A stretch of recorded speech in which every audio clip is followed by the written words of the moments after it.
Hello, good morning everyone. In the last lecture, we can discuss about the 12 principles of Henry Fell, and then two principles are remaining, right? So let's start. 13th principle, initiative. Initiative means આપણે easily વીમાં કહી શકીએ કે બિગિનિંગનો chance આપીએ તો એટલે પોતાના thinking જે છે એ કહેવાનો કોઈને મોકો આપવો તો દેટ મીન્સ કહેવાય છે એને ઇનિશિયેટિવ.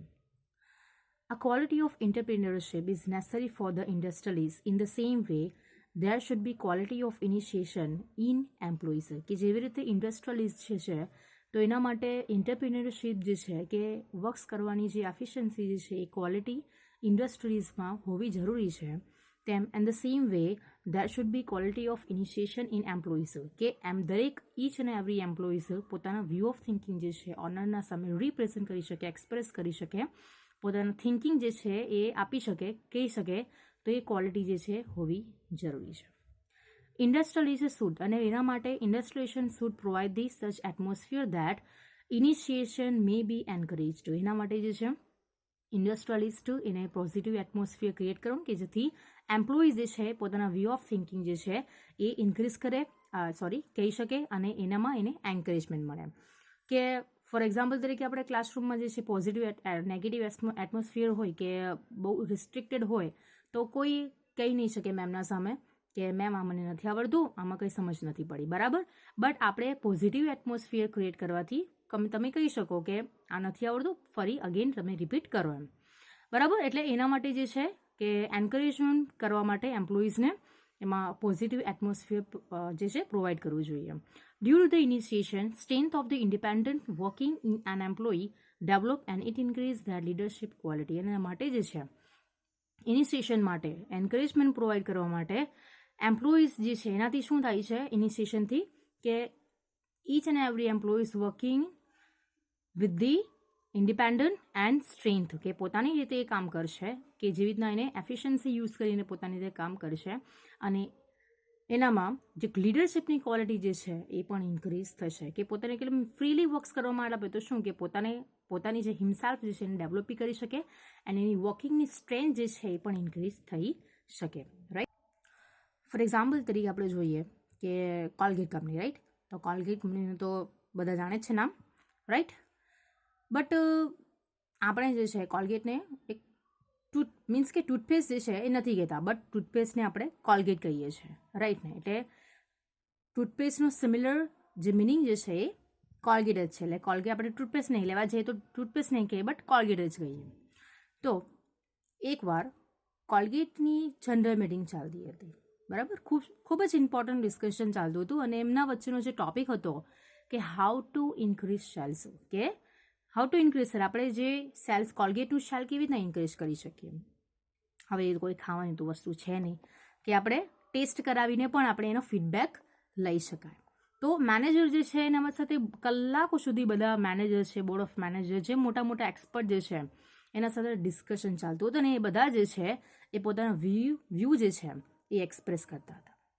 બધાના વ્યૂ એક્સપ્રેસ થતા હતા પણ એનામાં એવું કોઈક વ્યૂ એવું નહીં હતું કે જેનું સોલ્યુશન એ હોય કે સેલ્સ જે છે આપણે ઇન્ક્રીઝ કરી શકીએ. એટલે કે કોઈ રીઝન જે છે ઇફેક્ટિવલી સેલ્સ ઇન્ક્રીઝ કરી શકે એ નહીં હતું. બીજી બાજુ કે મીટિંગમાં જે છે કોઈ અંદર નહીં આવે એના માટે એક વોચમેન જે છે એ રાખેલો હતો બહાર, વોચમેન. અને એ વોચમેન આ બધી ડિસ્કશન સાંભળતો હતો. તો એ વોચમેન સ્કેરી થતા, થોડું ફિયર તો લાગે ને એમ, ફિયર થતાં મીટિંગમાં આવે છે અને કહે છે કે મારી પાસે એક સજેશન છે. શું છે સજેશન? કે જો તમે સાંભળવા માંગતા હોય તો કહું. મેનેજર કહે કે અમે ના કરી શક્યા, તું કરી શકે તો વાંધો નહીં.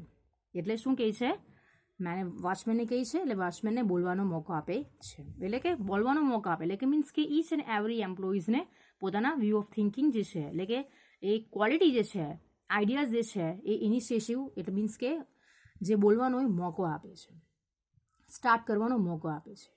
એટલે કે એ વોચમેન જે છે એ શોર્ટ એન્ડ સિમ્પલમાં એક સેન્ટન્સમાં કહે છે અને સોલ્યુશન એવું હોય કે જે તમે પહેલાં કોલગેટનું માઉથ મીન્સ કે જેમાંથી કોલગેટ બહાર આવે છે બરાબર, તો એ બહુ નાનું હતું, મીન્સ કે રિફિલ જેવું હતું, રિફિલ જેવું કે તેમાંથી બહુ ઓછું કોલગેટ બહાર આવતું હતું. તો એને સિમ્પલ કહ્યું કે એ જે માઉથ જે છે એને ઇન્ક્રીઝ કરી દે. તો મેનેજરે પૂછ્યું કેમ, એવું કેમ કહે છે, રીઝન કઈ છે તારી પાસે? તો એ વોચમેન કહે છે કે સવારમાં ઊંઘમાંથી ઉઠેલો માણસ જેવું કોલગેટ કરશે તો વધારે કોલગેટ બહાર આવશે. કેમ કે કોલગેટનું માઉથ વધારે હશે અને માઉથ વધારે હશે એટલે કોલગેટ વધારે વપરાશે અને કોલગેટ વધારે વપરાશે એટલે સેલ્સ ઓટોમેટિકલી ઇન્ક્રીઝ થશે. તો આ સિમ્પલ અને શોર્ટ શું હતું, સોલ્યુશન હતું કે જ્યારે એમ કે ધીસ પ્રિન્સિપાલ્સને આપણે એડોપ્ટ કરીએ છીએ, એટલે કે એડોપ્ટ કરવું જરૂરી છે બિકોઝ કે દરેક એમ્પ્લોઈઝને પોતાના વ્યૂ જે છે એ કહેવાનો મોકો આપવો જોઈએ. કે તેથી એટલે મીન્સ કે આપણે શું કહીએ કે હવે મેનેજરને બોલવાનો મોકો નહીં આપતે કે નાનો માણસ અમને આટલા બધા એક્સપર્ટ જે છે એને નહીં આવડ્યું તો તને શું આવડવાનું, એવું કહી દીધું તો આઈડિયાઝ આવતે જ નહીં અને સેલ્સ ઇન્ક્રીઝ થતે જ નહીં. સો દરેક એમ્પ્લોઈઝ કે બધા જ એમ્પ્લોઈઝને ઇક્વલી ટ્રીટ કરવા જોઈએ, બધાને ઓપોર્ચ્યુનિટી, બધાને ચાન્સ પ્રોવાઈડ કરવો જોઈએ. Understood? And the last principal is spirit the crops. આ જે છે ને એ સેન્ટેન્સ થોડું અલગ લેંગ્વેજમાં છે બટ એને આપણે એક્ઝામમાં નથી કરવાનું, આપણે જે છે યાદ રાખવાનું છે feeling of oneness. Feeling of oneness means કોર્ડિનેશનથી આપણે વર્ક્સ કરીએ તે, ગ્રુપમાં આપણે વર્ક્સ કરીએ તે. Feeling of oneness. Success of an industrial unit lies in the mutual relations of managers and employees. Hence, there should be harmony in both classes. Okay, success depends on the mutual relationship between the manager and employees. એના જેમ કે રિલેશનશિપથી, એના હાર્મોનીથી, કોર્ડિનેશનથી બિઝનેસને સક્સેસફુલના એક path તરફ લઈ જવાય. Manager should generate group feeling among the employees. તેથી કે મેનેજર જે છે એ પોઝિટિવ એટમોસ્ફિયર પ્રોવાઈડ કરશે, વેલ એન્ડ ગુડ બિહેવ કરશે એમ્પ્લોઈ સાથે. તો આપણે આ જે છે રિલેશનશિપ જે છે મ્યુચ્યુઅલ રિલેશન્સ બિટવીન ધેમ તો એ જનરેટ કરી શકાય. If all the employees will work together then achievements of goals become easy. કે શું કહે છે કે બધા જો કોર્ડિનેશનથી આપણે વર્ક્સ કરીશું બધા જ સાથે ગ્રુપમાં તો એમ જે ગોલ્સ જે છે બિઝનેસના એ અચીવ કરવા માટે શું થઈ જાય, ઇઝી થઈ જાય ને.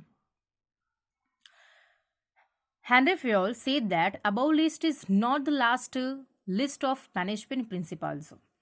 કે શું કહે છે કે આ જે 14 પ્રિન્સિપલ જે છે એ 14 કમ્પલસરી એન્ડ આ જ ફોલો કરવાના. ઇટ્સ નોટ નેસેસરી કે આ લાસ્ટ પ્રિન્સિપલ નથી. Manager can add new principle based on their experience, research and knowledge. કે મેનેજમેન્ટ જે છે કે પોતાના એક્સપિરિયન્સથી, બેઝથી, રિસર્ચથી બરાબર તો એ સમ ન્યૂ પ્રિન્સિપલ એડેડ કરી શકે. Their principle can be implemented in all the kind of activities like business, economy, political and social. કે બધી જ કાઇન્ડ ઓફ એક્ટિવિટીમાં આપણે એનો ઇમ્પ્લિમેન્ટ કરી શકીએ. Understood? This is 14 principle of given by the Henry Fayol. And the last question is contribution of Peter F. Drucker in the field of management. આ જે છે મેનેજમેન્ટમાં એ બે એમસીક્યુ જે અમે તમને અંડરલાઈન દેખાતા છે એ એમસીક્યુ આપણે કરવાના છે. થોડું આપણે કન્ટ્રીબ્યુશન શું છે તે આપણે જોઈ લઈએ.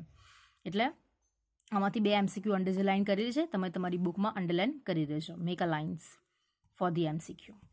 Peter F Drucker as a well known managerial leader was also a famous writer, philosopher and educator. There was a change in global business arrangement due to globalization and need of development of new methods of management was arises. શું કહી છે કે એક famous writer છે, philosopher છે, educator છે કે જેમ એમ કે ગ્લોબલાઇઝેશન થયું તેમ જેમ નવા ન્યૂઝ મેથડ જે છે તો ન્યૂ મેથડ આવ્યો તો બિઝનેસનો જે મેનેજમેન્ટ, બિઝનેસનો પણ ડેવલપમેન્ટ જે છે એ નીડ જે છે એ ડેવલપ કરવાની નીડ્સ એ અરાઇઝ થઈ. Peter F Drucker favour for more importance to human assets in business unit. Underline, Peter F. Drucker's important contribution was management by objective and principle of self-regulations are means. આમાં MCQ પૂછાય છે કે who is the contribution was management by objectives or principle of self-regulations are mean. તો answer is that Peter F. Drucker. અને આપણા MCQ જે છે એક્સરસાઇઝીસમાં એ MCQ number 10. As you can see, who was the founder of principle of management by objective? who was the founder of Principle of Management by Object? The answer is that Peter F. Drucker. કે આપણે જોયું કે આલો management object તો contribution છે Peter F. Drucker.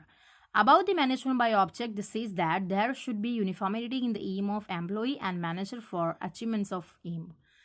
Management by objective is too much effective for different business formatted units, and this contribution lies the human resource management, marketing management, and stress management. Okay, Peter F. Drucker also contribution to HR management, marketing management, and stress management. તો આ બધા મેનેજમેન્ટમાં contribution provide કર્યો છે. So hence Peter F. Drucker is called father of modern management. Another make a line. Peter F. Drucker is also father of modern management. Okay. Okay, who is the father of modern management? તો Peter F. Drucker. And who is the father of scientific management? તો F.W. Taylor. Modern management of father છે Peter F. Drucker. And scientific management of father છે F.W. Taylor. Okay, understood? Second chapter are completed.